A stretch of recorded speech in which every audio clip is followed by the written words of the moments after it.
Watch you guys, this is the only backup device you will ever need. It's the Synology DiskStation DS1520 Plus. It's the latest release from Synology. You can see here, this one comes with an Intel Celeron J4125 with a maximum boost of 2.7 gigahertz, 8 gigabytes of installed RAM pre-installed on the system. It can have up to a whopping 108 terabytes maximum single volume storage. I'll leave this on the screen so you can pause it and read it, and I'll also leave the link in the video description that gives you the full specifications of this unit. So this is what you can expect to get when you purchase yours. This is going to be great for businesses and also enthusiasts. You've got your quick start manual here, which helps you set it up, but I'll show you how to set this up fully and how to back up your PC with this device. So let's take a look at some of the bits you're going to get. You're going to get your little keys here to lock the drive bays here. This will lock them into position. You're also going to get your power brick, and this one has the power brick with the 4-pin connector on the end here. And also you'll have another adapter that goes with this, which is your kettle lead that plugs into the adapter with a UK plug on it if you're in the UK. 2 Ethernet cables here, and also some screws in case you want to mount SSDs into the actual drive bays themselves. And then we have the unit itself. Let's take a closer look at the unit. So you can see it's got 5 drive bays in this one. So it's going to have plenty of storage for you to store all your media and all your files and data. You've got your status indication lights down the side here. Also USB 3.0 port on the front and your power button. And you also have your drive bays here. These are hot swappable. You can just pull these out like so, and they will release the actual caddy from the device here. You can see it's a plastic design, but it's a toolless design, which makes it easy to install hard drives. I'll show you how to do that in a second. You just pull this little catch off here, and this will release the little plastic connector here, which holds the drive into place. And it's a very simple design, but very easy to set up. Now, if you've never used a NAS drive before, they are super easy to set up and they're really useful. This is a look inside the actual Synology device here. You can see the RAM slot on the side. No need to upgrade because it has 8 gigabytes of DDR4 pre-installed. On the side, we have the Synology logo, which acts as some ventilation. On the back, we have 2 fans, which are 92 millimeters each, and they have fan speed modes of full speed mode, cool mode and quiet mode. We also have 2 eSATA ports here, and also the power input, and also 4 1 gigabit Ethernet ports with link aggregation. And also we have another USB port on the back and our Kensington lock here as well. Now, the noise level of this unit is 20.8 decibels, which is not too bad for a unit of this size. The maximum raw capacity with expansion units is 240 terabytes. Another Synology ventilation on this side, and on the bottom we have 2 bays for NVMe drives, which are used for read and write caching. So you can populate these if you wish, if you have these to hand. You can populate just one at a time if that's what you want to do, but basically they slot into slots 1 and 2.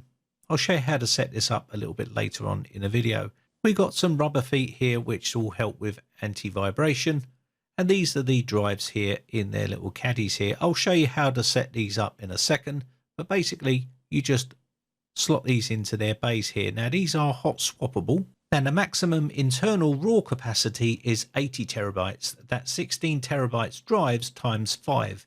The capacity may vary by RAID types that you use. Now, to easily install these drives, they just simply slot into the little caddies like so. Very simple and easy to do. And then you just use the fixing plastic strips down the side here to hold the drive in place. No screws are necessary. So you just get these little catches here and slot them in. Very simple and easy to do here. There's little tiny lugs in here that you just snap into position, and that locks the drive in place. Now, if you're going to use 2.5-inch drives, maybe SSDs and stuff like that, you will need to use screws to fix these, and they come in the kit as well. And you just slot the drive into position and lock it down. Okay, so let's get the NVMe slotted into position here. So let's just turn the unit over. And depending on whether you're going to be populating both of these or just one, I'm just going to be using one, and take position number 1 out and basically slot the M.2 drive in, and then just click it down into position. There's a little plastic lug here. You just need to push it down and then put the cover back on. It's that simple.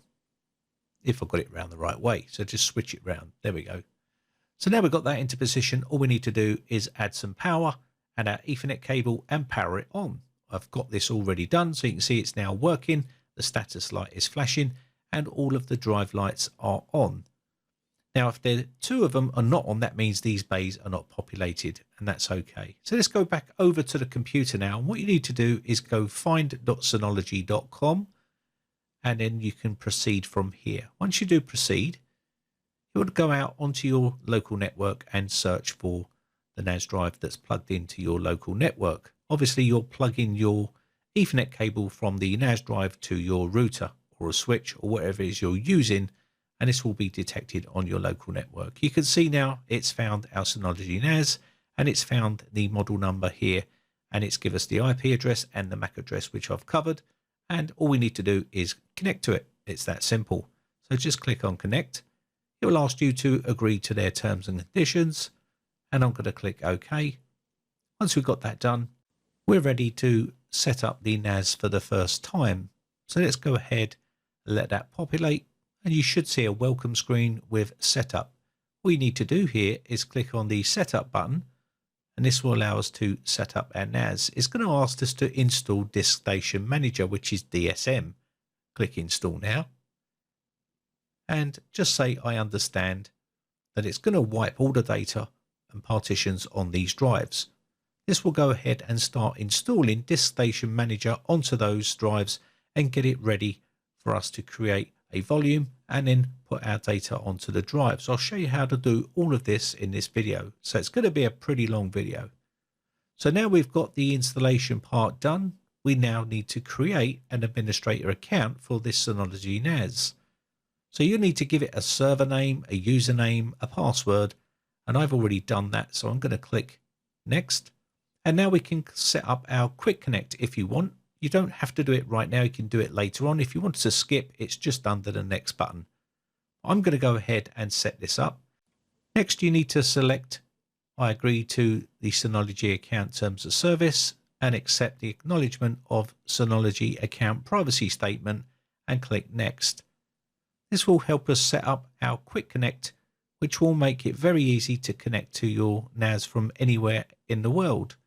So what we're going to do is select next, and this will create a quick connect link for you. This is a unique link for you. You can drag this to your desktop, click go, and you're all set. So I'm going to share my Synology drivers on my network and click go, and we should be all set up and ready to go.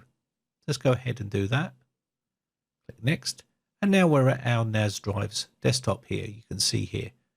So from here, you can do pretty much whatever you like. So let's first take a quick look at the package center here. This is where you can basically install any sort of packages you want.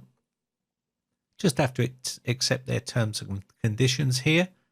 But inside here, you'll see some really useful packages like Active Backup for Business, which we'll take a look at in a second.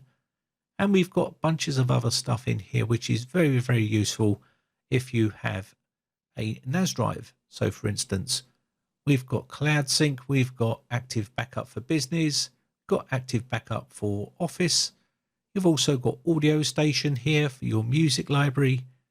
And you've got a bunch of other types of packages which you can use, which are very useful.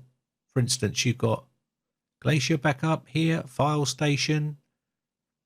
You've also got Hyper Backup, Moments. This is all for your images, so you can select all of this for all your images to be broadcast across your network here to your TV and stuff like that. If you want to see some of these, then let me know in the comment section. We've got Photo Station, and we've also got a bunch of other stuff like Plex, Surveillance Station, which is good for your home security network for your cameras. So let's go to the shared folder here and create a shared folder. It's going to say that there is no volume created, and that's okay because we've got new drives here. So click OK. And what we need to do here is create a new volume. So go to volume and we'll create a new volume for this NAS drive. So click volume. It'll say there is no volume that's active. So choose a volume which you want to do, custom or quick. So I'm going to do quick here just for quickness, but you do have custom here as well. So go next. And now you can say what RAID type you want. So basically there's a couple of options here. If you go to custom, you'll get way more options on custom. This is for the beginner level type of installation, and that's why I'm selecting it to make it easier for people that want to set up a NAS for the first time that are not familiar with NASs. It's very simple and easy. So click next, and you now see the drives that are inside your NAS. Click next again, and it will say all the data is going to be wiped. Now you can choose the file system that you want. Again, with this, with it being for the beginner level, I'm just going to leave it up the top and click next here. And this will get it all prepared for us. I click apply. It will tell you the settings that we've got in place here, and this will apply those settings to our NAS drive. So let that do its thing, and it'll start to create our volume for us. So let that go ahead and do that. Now remember, we did insert a SSD cache on this system, which is our NVMe drive. So if you click on SSD cache, you'll see that there's not one created yet. So going inside here, you can choose volume 1, and again we can click next, and it will go ahead and start getting this all prepared for us. So all we need to do here now is close this box off, and once we've done that, we can now create the SSD cache.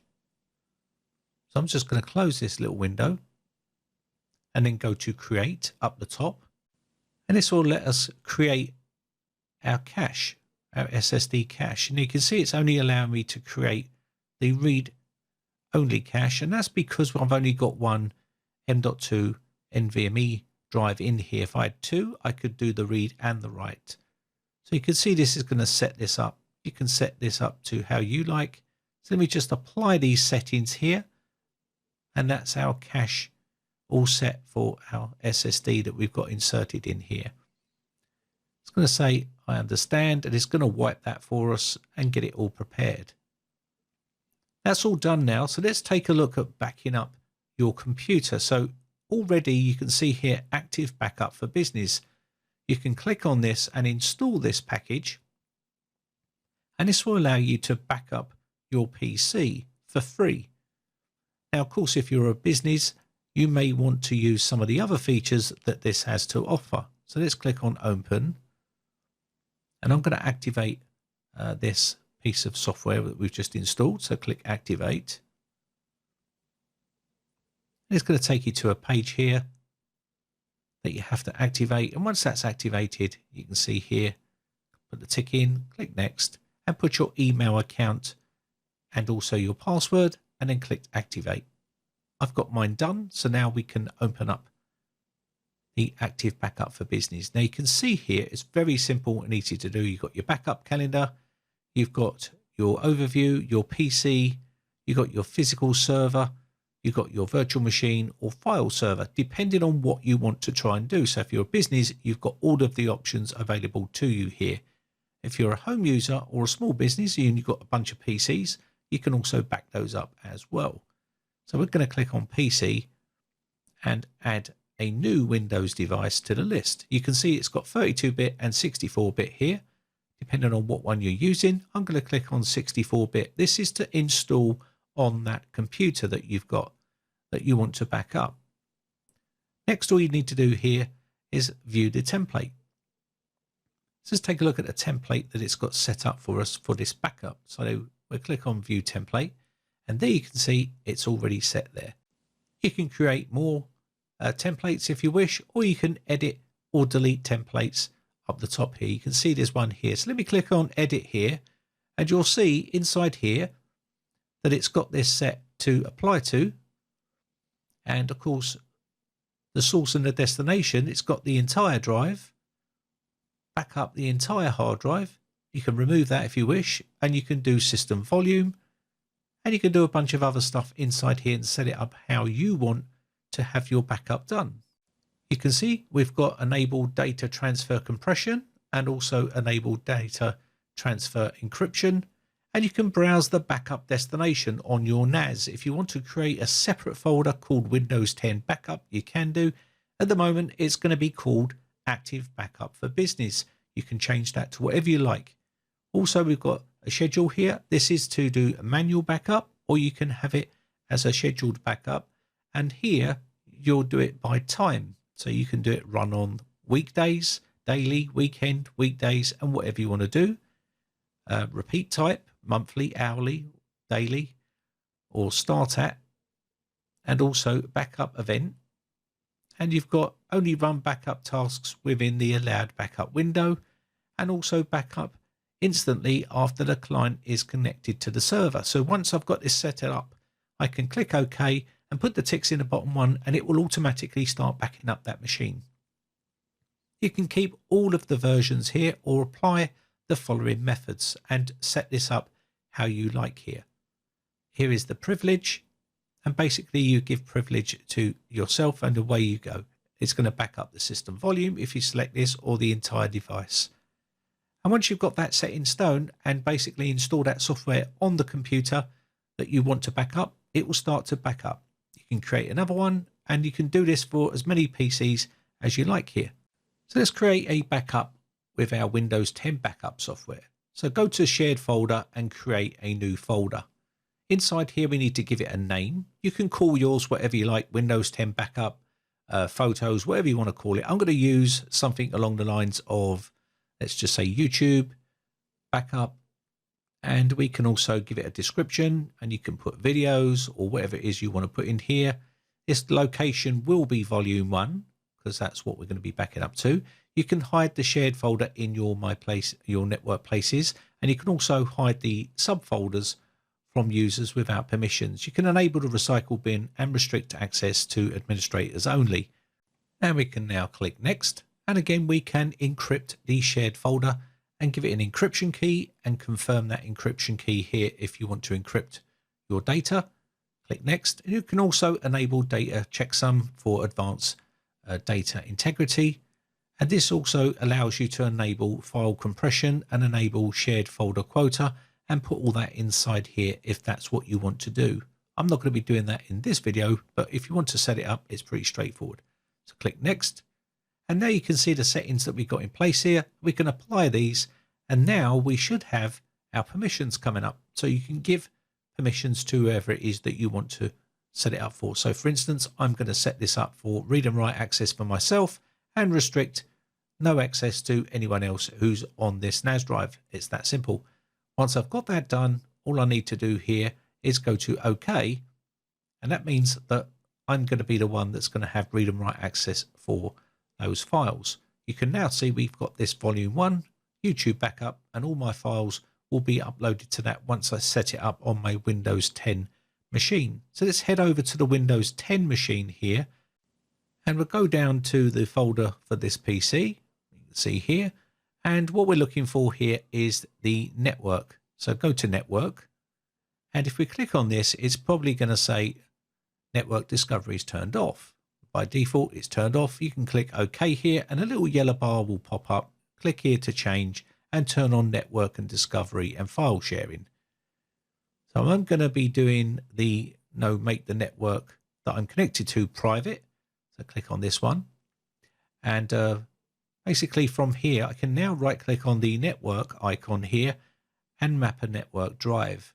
And what we're going to do is map a network drive to our YouTube backup folder on our NAS drive. So give it a drive letter, one that's not in use, and then type in the path for that folder that we just created on our NAS drive. Now the way you do that is do / / and the IP address of the NAS that you've just set up, then do / and then the name of the folder that you've just created that you want to back up to. In my case, it was called YouTube space backup.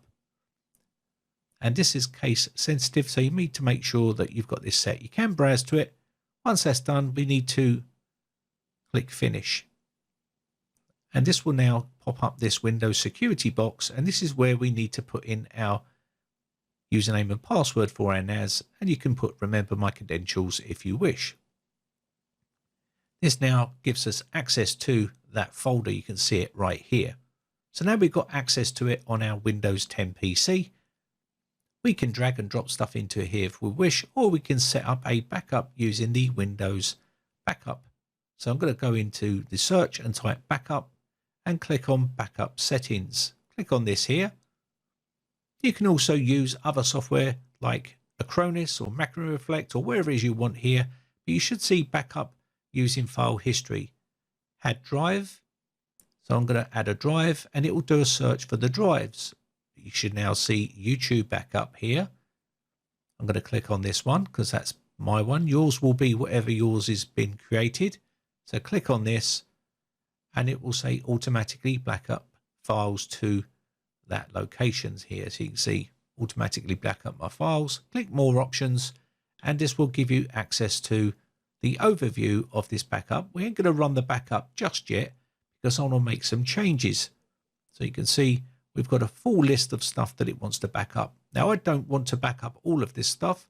I just want to back up a directory that I want to back up. So I'm going to remove all of this from the list and basically give it a custom backup of my choice. You should now see keep my files forever as default and now click on add folder. You can now add the folder of your choice for that directory. There we go. And it will back up all of the stuff in that location to your NAS drive. It's that simple. And once you've got that set up, you can basically hit the backup now button up the top and it will start to back up.